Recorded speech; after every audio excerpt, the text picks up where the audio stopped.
missed you, Logan. It's only been a couple of days. Yeah, but it feels a lot longer. Yeah, it does, doesn't it? You must be exhausted. Paris, press conferences, and all that over, what, 2 days? Mm-hmm. I never want to go through that again. I think from now on, any trip to Europe with you and Thomas should maybe be allowed a week. No, I don't want to do that either. I just don't want to be away from you. Not even for a couple of days. So you did miss your husband? Yeah. Not quite the same being on that plane without me, huh? No, it wasn't the same.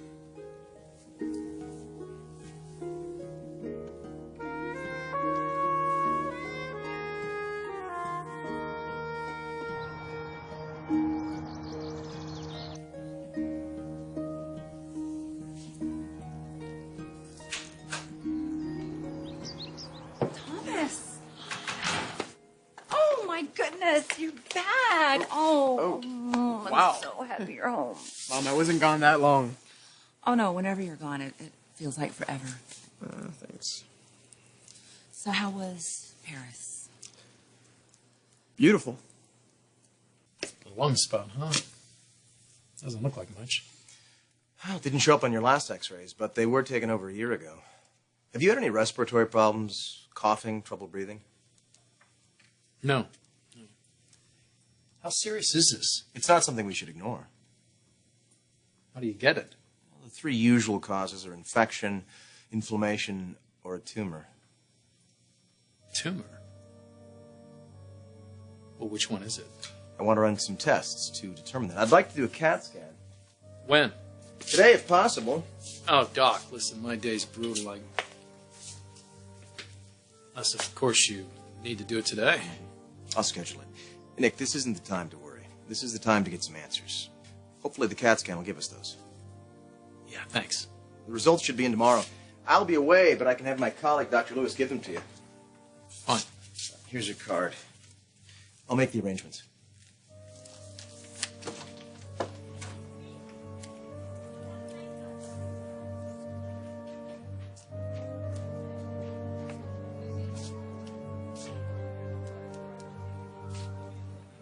Nick? Stephanie! Oh, well, this is a surprise. I'm actually expecting Ridge. Oh, he went to the airport to pick up Thomas and Brooke. I'm taking you home. Well, that's very sweet of you. I'm ready whenever you are. I think I'm going to need a little longer.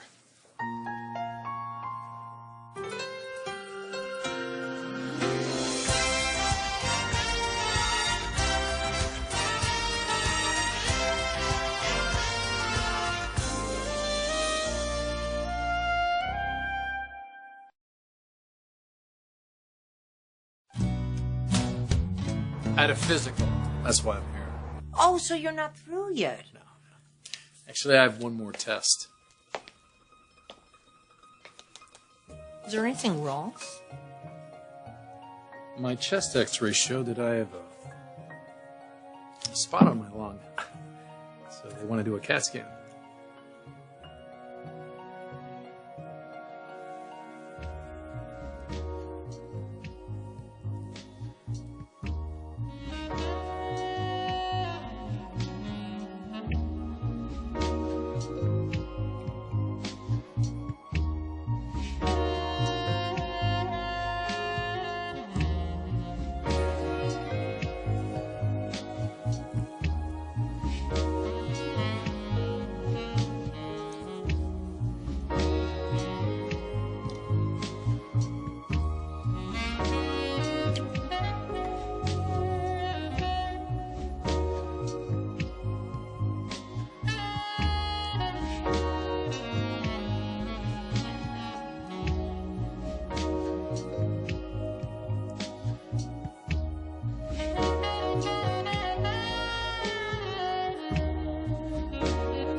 How was your flight? Long?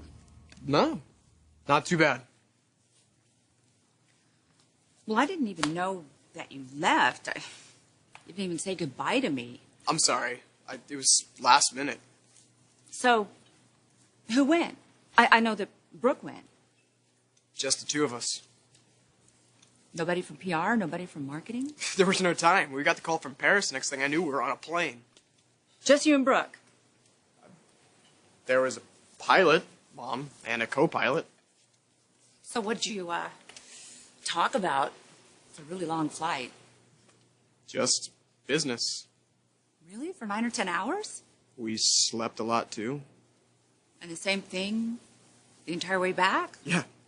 We were both pretty exhausted. Well, what did you think of Paris? Did you like it? You didn't see the press conference feed? Oh, yes, I did, yes. What'd you think? We nailed it, didn't we? The reporters definitely seemed very intrigued. Really well. We thought it went pretty well. Well, to tell you the truth, Thomas, I found it very disturbing.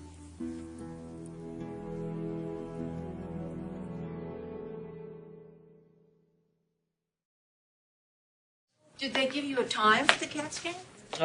No, sometime today. Hey, you don't have to wait around here for me. I'll call and get you a car, okay, Stephanie? No, I'll wait. I'm not in any rush. You don't have anything to do. Whatever I have to do will get done.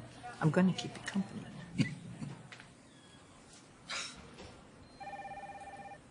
Well, it is kind of nice having you here. Good. Makes me feel a little better. Can you keep a secret? Maybe. I've never had a CAT scan. There's nothing to it.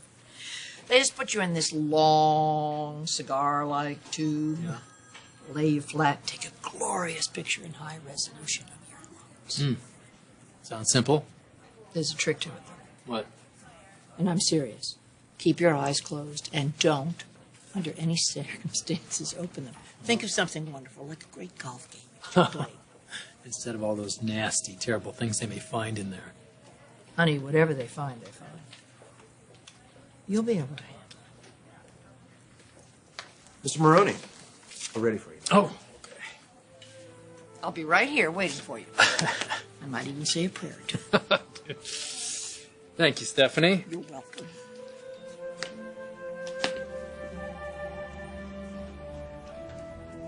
Mom, it was a press conference. So it was strictly professional. Yes. Thomas, can I talk to you about something? Not about Brooke, I hope. No, this is about you. Your adult son who doesn't need a lecture on how to behave. No, I'm not lecturing you. I just want to talk to you. I want to help. With what? With whatever. Anything that you want to talk about. Anything that might be bothering you. Mom. I know you're an adult. I get that part. But, Thomas, I understand you. I know you better than anyone. I know everything about your history. What does that have to do with anything? Everything. It's what I do for a living. I'm a psychiatrist, and it's pretty much based on the fact that who you are today as an adult has everything to do with your childhood. I really don't feel like being psychoanalyzed by my mom. That's not what I'm doing. I'm just trying to talk to you. I want to talk to you, you know? Unless you find that threatening. It's not threatening. Do you know what an Oedipal complex is? It's when you fall in love with your mom. Or someone who may be like a mother figure to you. Because maybe they were someone who replaced a mother you lost. Mom, come on.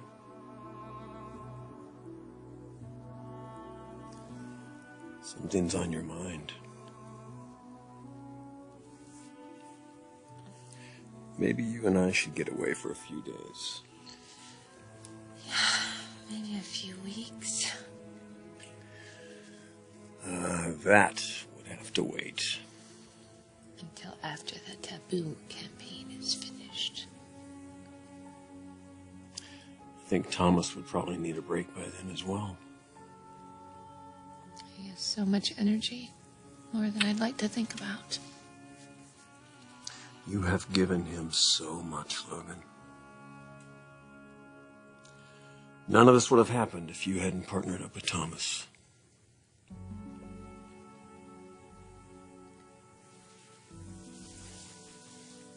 I just want what's best for him.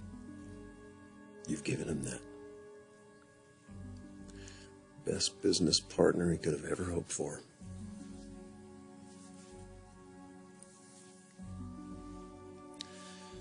You know, I think about him now. I see so much of myself at that age. You know what's amazing? It's the same woman who lit a fire under me.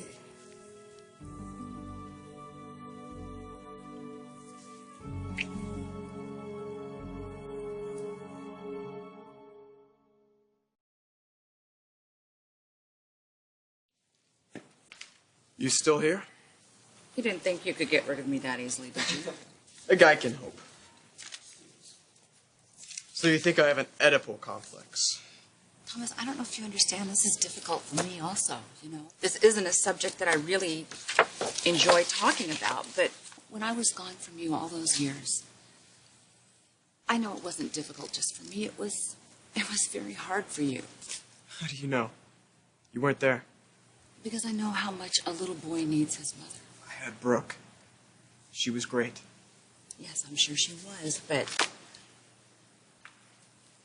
I'm the one who took care of you from the day you were born. I bonded with you.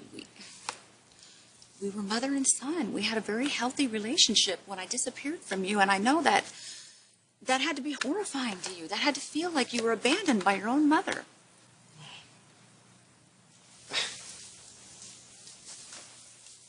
Mom, that's not your fault. That's the adult Thomas talking, but the little boy Thomas, there's no way he could have possibly seen that. See, when a child, when they lose their mother suddenly, it actually feels like they've been rejected. You know, and it causes trust issues, especially with women. It's unavoidable. That's not how I remember it. When the mother is removed from a child's life at an early age, it has very damaging effects. It can affect many things for many years to come. And when Brooke took over, she took my place. And I know that you probably you didn't want to trust her right away. I'm sure you thought, well, my mother already left me, so why would I trust her? And it took time, but eventually you needed a mother. And you opened your heart, and you let her in, and you trusted her. I know that was hard for you to do, but you did what every little boy does. You fell in love with her, and you got attached to her. And she became your ideal, the ideal female figure in your life. And I'm sure you became very possessive of her. Possessive? So you think those feelings never went away, that I still see Brooke as this ideal woman that I have to possess? I'm not saying anything. I'm just telling you to think about it. It's psychobabble. Look, Mom, I know you're concerned, but you don't have to be. I'm in control of my life, especially my love life, so can we drop this? It's driving me nuts. I'm tired and jet lagged, so if you don't mind, I'm gonna go up to my room. Okay. I love you.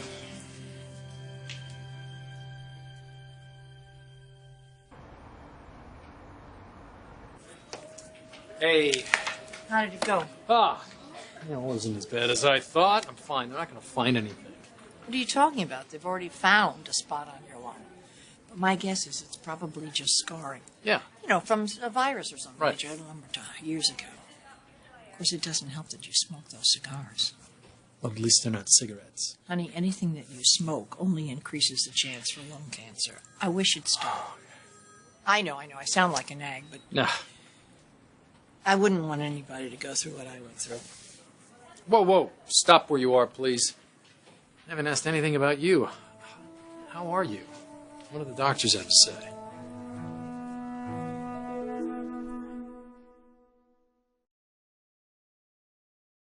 Come on, Stephanie. Sit down. Tell me what's up. The doctors are very pleased with my progress, so... Well, that's great to hear. Yeah, well, I'm a great patient. I take my medication. I get plenty of rest. What kind of medication are you taking? It's an oral chemotherapy drug. Are there any bad side effects? You can get a rash occasionally, sometimes on the face, but women are lucky they get to cover it up with makeup. What about that brain thing they did? The gamut knife surgery? Mm-hmm. Well, I'm just waiting to see that it all worked. It's just amazing how you're holding up through all of this. What choice do I have? I just don't think I could handle it as well as you are. Well, I hope you don't have to. But if you do, you will. I don't even like to talk about cancer. Well, who the hell does, honey? The trick is to catch it early enough, because that makes a big difference. Well, that's not my problem here anyway. You're worried, but it's okay. Come on, I'll take you home. You don't want to talk about this. I don't think there's anything to talk about. Okay, I will respect that. I just want you to promise me that you will keep the follow-up appointment with the doctor. You've got to take care of yourself.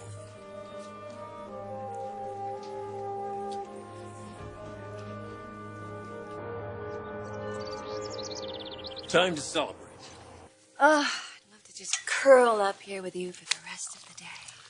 We can do that too.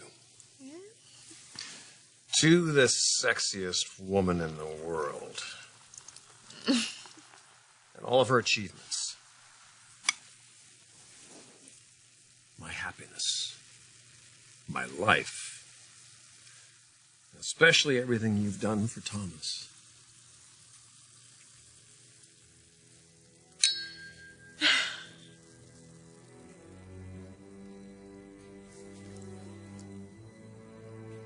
It's funny.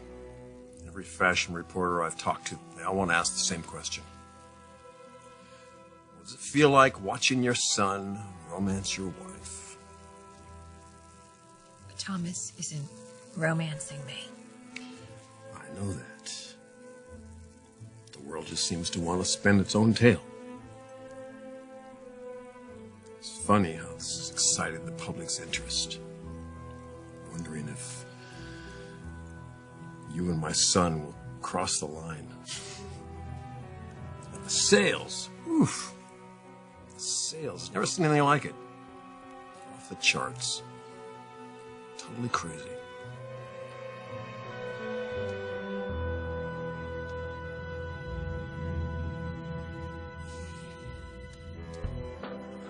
I'm under your spell.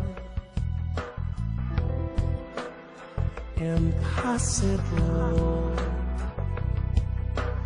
taboo.